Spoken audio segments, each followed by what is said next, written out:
Yoris berpotensi jadi tersangka kasus pembunuhan Tuti dan Amel, perannya di yayasan jadi penyebab.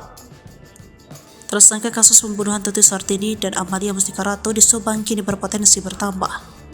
Hal tersebut terjadi setelah Yoris Raja Amrullah disebut-sebut bakal terseret jadi tersangka. Selain itu, Yoris juga disebut bakal terjerat kasus Yayasan Bina Prestasi Nasional yang didirikan oleh Yosef Hidayah. Sebab setelah adanya 5 tersangka yang ditetapkan oleh Polda Metro Jaya, yayasan milik Yosef kini makin disorot. Yayasan itu juga dianggap sebagai motif utama Yosef tega membunuh istri dan anaknya. Sebelum meninggal, Tuti Sartini dan Amalia Mustika Ratu menguasai yayasan tersebut.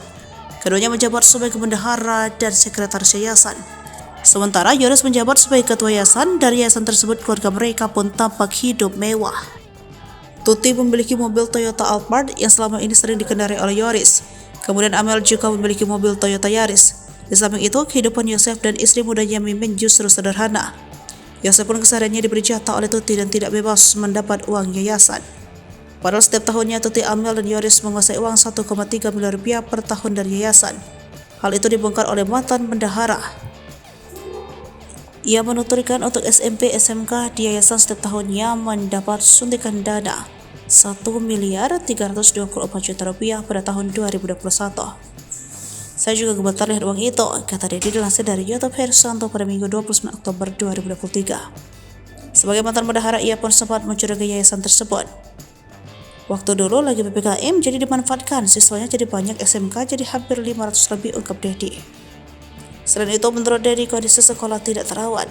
Dirinya juga menyebut ada dugaan pengeluaran yang tidak sesuai fakta di yayasan. Diketahui pada tahun 2021, Yoris lah yang menjabat sebagai ketua yayasan. Bahkan tidak mungkin Yoris juga ikut menikmati uang tersebut. Apalagi saat ini, keberadaan yayasan itu juga diduga ada penyelewengan dengan banyaknya sisa fiktif. Yayasan milik tersangka kasus pembunuhan ibu dan anak di Subang, Yosef Hidayah, ternyata menerima aliran dana dengan jumlah fantastis setiap tahunnya. Menanggapi hal itu, Yoris pun mengaku siap memberikan klarifikasi. Apalagi kata lainnya, saat ini yayasan tersebut juga sudah tidak terurus. Bahkan sudah tak ada lagi siswa yang mau bersekolah di sana. Yoris pun kata lainnya sudah ada panggilan dari Dinas Pendidikan Subang. Download Tribun X sekarang, menghadirkan lokal menjadi Indonesia.